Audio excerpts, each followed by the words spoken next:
Assalamualaikum warahmatullahi wabarakatuh.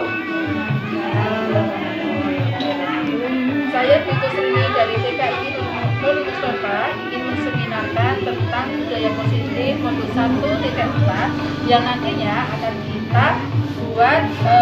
Kita akan membentuk komunitas praktisi. Komunitas praktisi itu adalah suatu komunitas nanti kita untuk menyelesaikan masalah-masalah yang ada di kelas kita. Jadi kita nanti sama-sama untuk menyelesaikan masalah, ide-ide apa yang nanti panjenengan akan tularkan kepada kami tentang untuk menyelesaikan masalah yang ada di kelas kita. Oke, nanti kita langsung mulai saja tentang disiplin positif.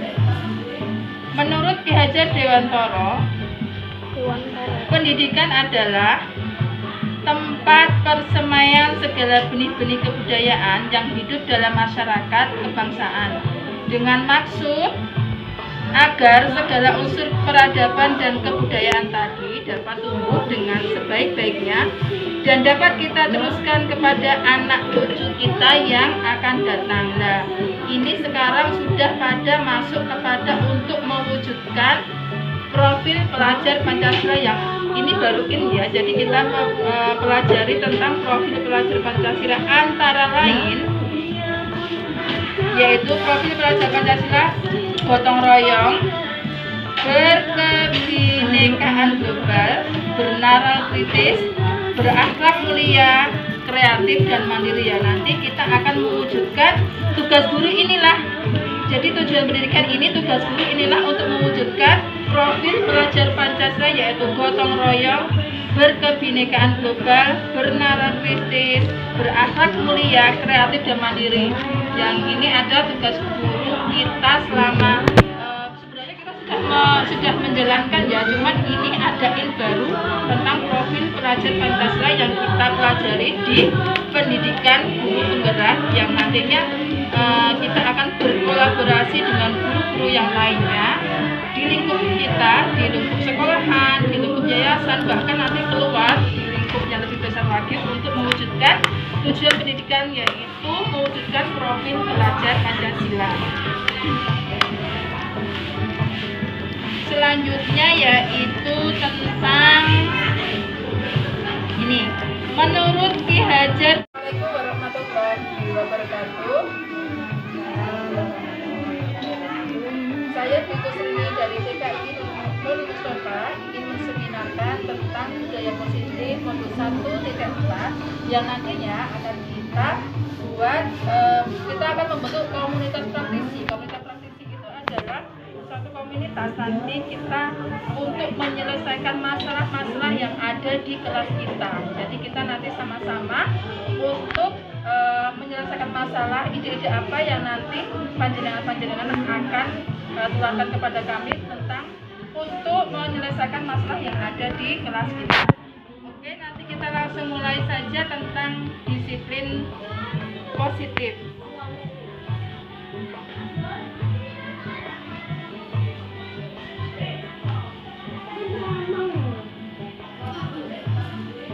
Menurut Ki Hajar Dewantara, pendidikan adalah tempat persemaian segala benih-benih kebudayaan yang hidup dalam masyarakat kebangsaan dengan maksud agar segala unsur peradaban dan kebudayaan tadi dapat tumbuh dengan sebaik-baiknya dan dapat kita teruskan kepada anak cucu kita yang akan datang. Nah, ini sekarang sudah pada masuk kepada untuk mewujudkan profil pelajar Pancasila yang ini baru ya. Jadi kita pelajari tentang profil pelajar Pancasila antara lain yaitu profil pelajar Pancasila gotong royong, berkebinekaan global, bernaral kritis, berakhlak mulia, kreatif dan mandiri. Ya, nanti kita akan mewujudkan tugas guru inilah.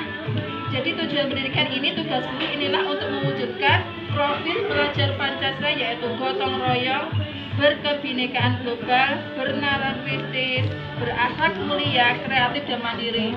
Yang ini ada tugas guru kita selama sebenarnya kita sudah menjalankan ya, cuman ini adain baru tentang profil pelajar Pancasila yang kita pelajari di pendidikan guru penggerak, yang nantinya kita akan berkolaborasi dengan guru-guru yang lainnya di lingkup kita, di lingkup sekolahan, di lingkup yayasan, bahkan nanti keluar di lingkup yang lebih besar lagi untuk mewujudkan tujuan pendidikan, yaitu mewujudkan profil pelajar Pancasila. Selanjutnya yaitu tentang ini, menurut Ki Hajar, dalam proses menuntun anak diberi kebebasan, namun pendidik sebagai pamong dalam memberikan tuntunan dan arahan agar anak tidak kehilangan arah dan membahayakan dirinya. Seorang pamong dapat memberikan tuntunan agar dapat menemukan kemerdekaannya dalam belajar. Nah, ini yang kita pelajari adalah tentang merdeka belajar yang baru ini sekarang. Oke, sekarang apa itu disiplin? Tentunya kita sudah pernah mendengar tentang kata-kata disiplin. Disiplin itu cenderung tentang adanya kepatuhan terhadap peraturan, entah itu peraturan di sekolah, entah itu peraturan di tempat kerja, ataukah itu tentang peraturan yang ada di masyarakat. Oke, apa itu disiplin? Disiplin adalah sesuatu yang dilakukan seseorang pada orang lain untuk mendapatkan kepatuhan. Nah, kita selama ini walaupun di tempat kita sudah ada itu ya, presensi yang pakai jari finjel itu, tapi tetap disiplin itu, kalau dulu saya memang disiplinnya itu menurut peraturan di sekolah kita ya, nantinya akan kebijakan dari yayasan nggak pakai finjel. Kalau pakai finjel kita nanti ada pengurangan, dan kemudian ada pengurangan dalam tunjangan kedisiplinan. Nah, sekarang kita lihat patuh itu karena apa? Patuh karena satu, takut dihukum, ataukah karena untuk mendapatkan ujian, ataukah karena menghargai diri sendiri karena nilai yang dipercaya.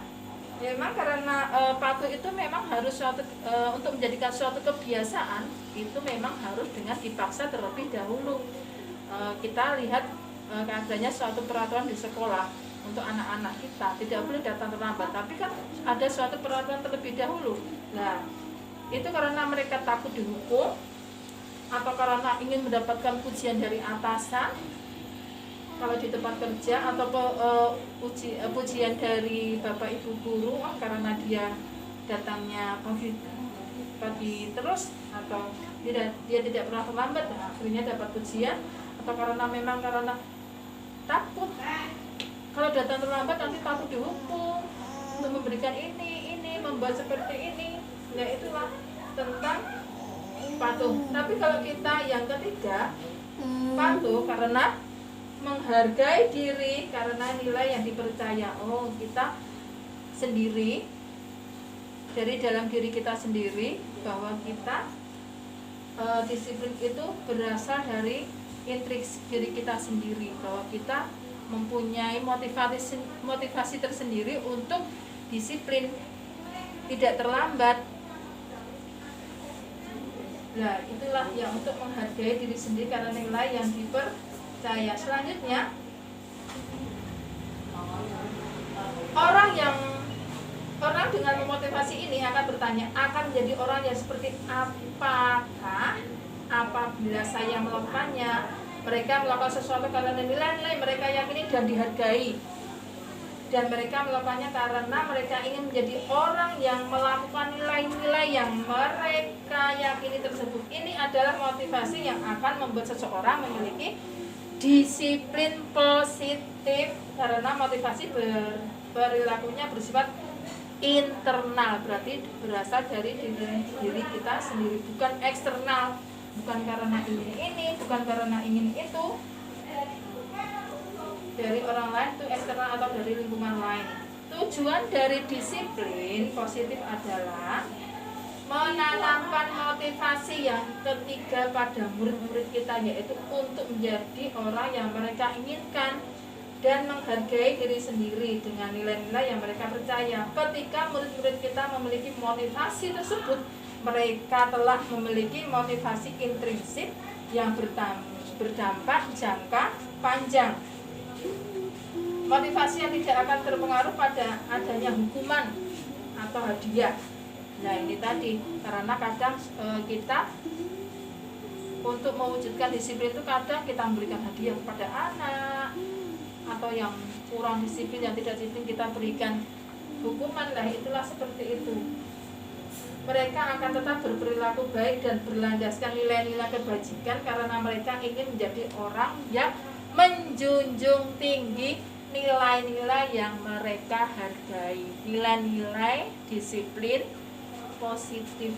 Kita pernah membuat suatu peraturan kelas sebelum masuk sekolah, itu selalu dibacakan di depan, dan anak-anak kan menirukan peraturan di kelas kuliah. Ini sudah lama sekali karena pandemi kita tidak membacakan peraturan di kelas. Jadi insya Allah nanti kita akan mulai lagi untuk membacakan peraturan di kelasku kepada anak-anak, sehingga anak-anak akan merasa terbiasa mendengar. Kemudian juga karena sudah mendengar kemudian memahami, sehingga mereka akan lama-kelamaan membentuk suatu kebiasaan disiplin positif.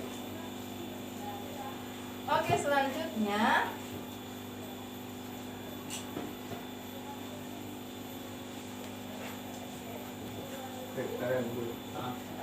tentang disiplin positif.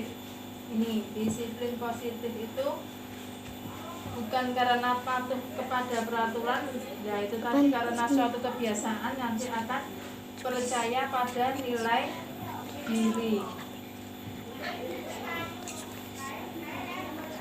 Ini ada cuplikan sedikit tentang disiplin dari Ki Hajar Dewantara. Di mana ada kemerdekaan, disitulah harus ada disiplin yang kuat. Sungguh pun disiplin itu bersifat self-disiplin, yaitu kita sendiri yang mewajibkan kita dengan sekeras-kerasnya. Tetapi itu sama saja, sebab kalau kita tidak cakap melakukan self-disiplin, wajiblah pengusaha lain mendisiplinkan diri kita. Dan peraturan dengan itulah harus ada dalam suasana yang merdeka. Di mana ada kemerdekaan, disitulah ada disiplin yang kuat. Untuk membentuk suatu kemerdekaan pembelajaran, merdeka belajar, di mana ada kemerdekaan, di situ pasti adanya disiplin yang kuat. Sedangkan untuk mencapai kemerdekaan dalam konteks pendidikan kita saat ini, untuk menciptakan murid yang merdeka, syarat utamanya adalah harus ada disiplin yang kuat. Harus ada disiplin yang kuat. Disiplin yang dimaksud adalah disiplin diri yang memiliki motivasi internal, berarti berasal dari dalam diri mereka sendiri, tidak karena orang lain, bukan karena atasan kita, bukan karena lingkungan kita, bukan karena ingin mendapat pujian, bukan karena ingin mendapat hadiah.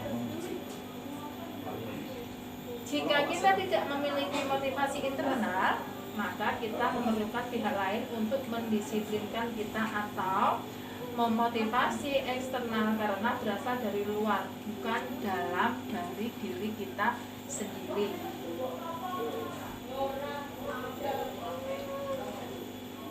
Adapun definisi kata merdeka menurut Ki Hajar Dewantara adalah mardika iku jarwonya ora mung lepasin panggen nanging uga kuat kuwasa mandiri priyangga. Merdeka itu artinya tidak hanya terlepas dari perintah, akan tetapi juga cakap buat memerintah diri sendiri.